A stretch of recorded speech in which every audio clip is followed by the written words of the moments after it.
The novel aspects to our responsibility to protect are the change in terminology from right of intervention to responsibility to protect. It changes the focus from the intervener to the people in need of protection. So when you have a people within a border who are in desperate need of assistance as a result of manifest failure on the part of the state, then of course we have the responsibility to protect them.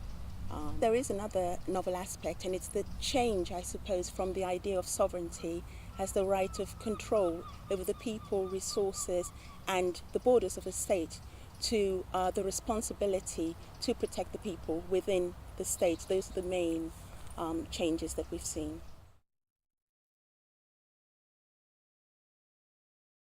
The key problems in implementing R2P that I've found has been in terms of the terminology. Under the Security Council framework, under the United Nations framework of R2P of 2005, you require manifest failure on the part of the state. Now, there is no definition of what constitutes manifest failure, so we have that problem.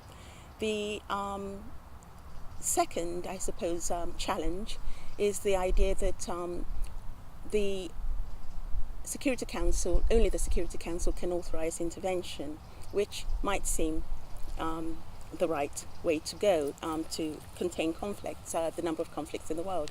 The problem, of course, with that is that there is no requirement that the Security Council actually authorize intervention, and so we're left with a case-by-case approach that we've had in the past, and which in the 1990s led to intervention by other states and regional organizations when the Security Council was deadlocked or was unwilling to act.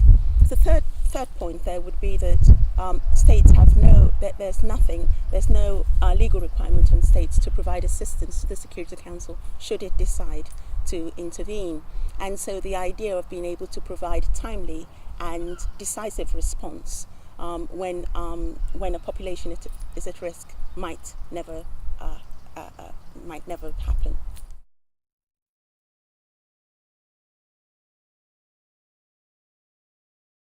I'll take the case of Libya of 2011, on which I've written, and which the concept of R2P was discussed, and which the Security Council used in its intervention. From that, I have three key lessons. The first is the importance of regional organizations or agencies in supporting the Security Council and the R2P initiatives. There we had NATO providing troops and leading the way. And at the same time, we had the Arab League providing the necessary political support for Security Council action. The second lesson is that not everyone will agree on the appropriateness of the action taken. There we had the African Union preferring to take diplomatic initiatives rather than military intervention. And the final point is the need for the Security Council to have a greater overview of the mandate that it's providing to forces.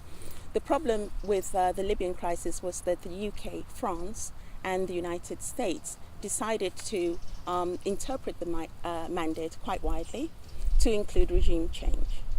And that has had an impact, subsequent impact, on the possibility of intervention in Syria.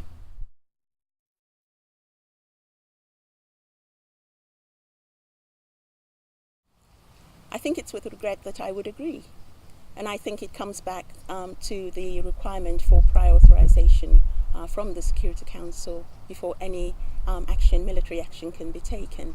Now, whereas in this case we have certain members of a Security Council with the power of veto and unwilling to authorize intervention or sanctions, then the people are very much left to their own. And this, in my mind, takes us back to the 1990s and the Rwandas and the Srebrenicas and the Kosovos, where unless we are willing to act illegally but legitimately, then the people will be at risk. And I think that crucial limitation, the inability to take action unless the Security Council authorizes intervention, is a problem for R2P, and perhaps we need to look at empowering regional organizations to take action, or perhaps the General Assembly under the Uniting for Peace Resolution of 1950.